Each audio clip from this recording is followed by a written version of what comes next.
Level 1. The Gopnik. You are a street kid. You grew up in a concrete Soviet apartment block where the elevator is broken and the hallways smell like cigarettes. Your father had work once. The factories closed when the Soviet Union collapsed, and now he has nothing. But outside on the street, certain men are not suffering. You see them every day.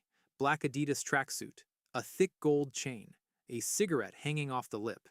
They lean against a black Mercedes that costs more than your entire building. Nobody argues with them. Nobody looks at them too long. You want that life. You start showing up. You hang around the sports bar where they run the card games. You fetch cigarettes from the kiosk. You stand outside in the cold, and you keep watch without being asked. You say nothing. You ask nothing. You smile when they look at you, and you disappear when they don't. You are invisible. The older men barely notice you. To them, you are background. You are a set of legs that runs errands.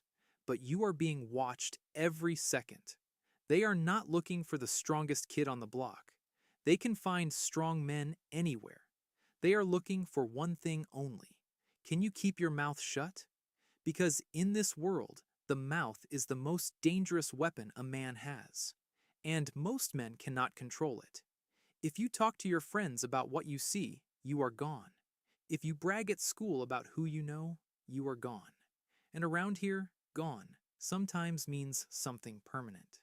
How do you move up? You make yourself useful. You notice a police car parked 2 streets away, and you tell the right person before anyone else does. Level 2. The Shestyorka. You passed the test. Now you have a title.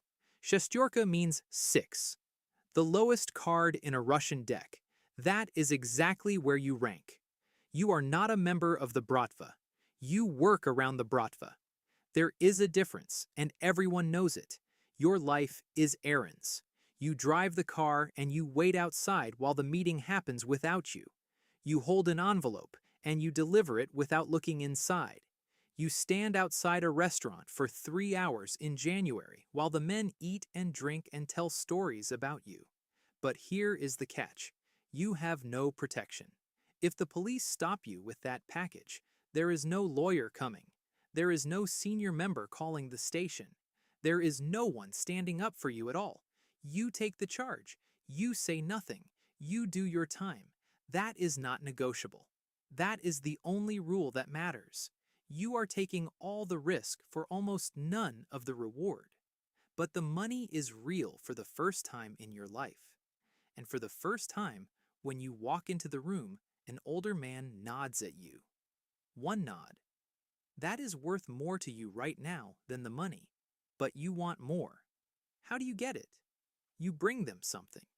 You spot a deal they missed. You bring them a contact they didn't have. You solve a problem before anyone asks you to. Level 3. The Boyets. You are a Boyets now. A fighter. You are about to find out exactly what that word means. Your first assignment is a collection. A shop owner 2 streets over is 6 weeks behind on his Krisha payment. Krisha means roof. It means protection. He pays every month for the guarantee that nothing bad happens to his shop. He has stopped paying. So something bad needs to almost happen. You walk in calmly, you sit down, you speak quietly. You remind him of the arrangement. You explain very specifically what happens next if next week looks the same as this week. You don't raise your voice. You don't have to. He pays. You also move cargo, electronics, cigarettes without tax stamps, pharmaceuticals from a warehouse that nobody officially owns. You do not ask what is in the bag. Asking what is in the bag is the fastest way to stop being trusted. Here is the rule that runs your life now. You kick up. Every ruble you earn, a percentage goes up to your brigadier. Every single week. If you earn well and keep your mouth shut, you move up. If you hold out on your brigadier, if you skim even a little, you are not fired. You are made an example. And examples in the Bratva are not subtle. Level 4. The bike. Some men are good at earning. You are good at something else. The bike is the bull. When a debt is 3 months old and 2 previous visits didn't close it, they send you. You are the mechanism that reminds people what the Bratva actually is underneath the business suits and the handshakes. But the movies have it wrong. The best Bick is not loud. The best Bick sits down very calmly, folds his hands on the table, and describes, in complete detail, exactly what happens next week if nothing changes today. He never raises his voice. He doesn't have to. The stillness does the work. You are also the protection. When your brigadier walks into a meeting with a rival crew, you walk in just behind him and to his left. Your job is not complicated. He walks in, he walks out.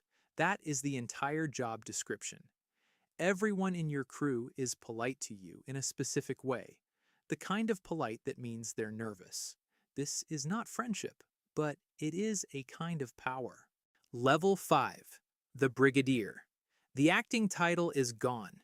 You run a crew, 8 soldiers, dozens of associates underneath them. A territory that belongs to you. Maybe a string of nightclubs where the cash comes in every night. Maybe construction contracts where the government money disappears into accounts that don't officially exist. You collect from your soldiers every week. They hand you the envelope. You take your cut and you pass the rest up to your Avtoritet. If the envelope is light, he does not want an explanation. He wants the correct number by next week. You are now also the judge. When 2 of your soldiers have a dispute, they come to you. Your word inside this crew is final.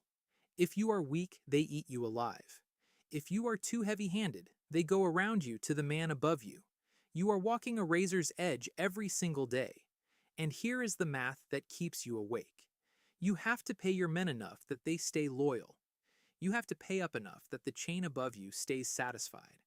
If you get the math wrong and your men go hungry or your boss goes unsatisfied, both of those problems have violent solutions. Level 6. The Vor v Zakone. Then one day, a message comes. You are told to be somewhere. You are told to dress well.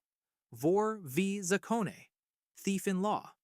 This title was born inside the Soviet gulags, in a prison system so brutal and so vast that criminals created their own government inside the walls.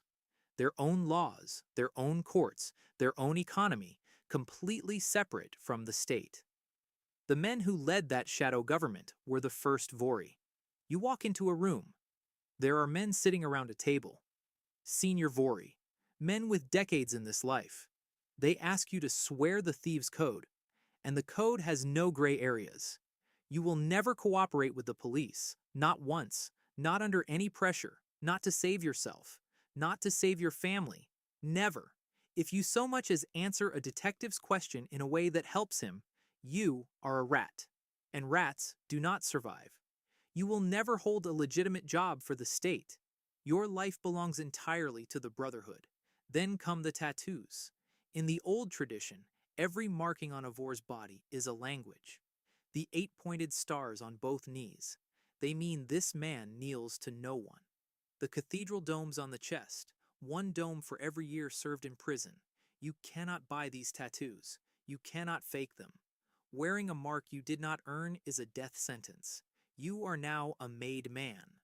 If someone moves against you without the approval of other Vori, they have not just attacked you.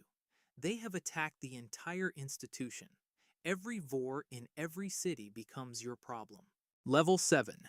The Avtoritet. You are the authority now. And you didn't get here with your fists. You got here with your network.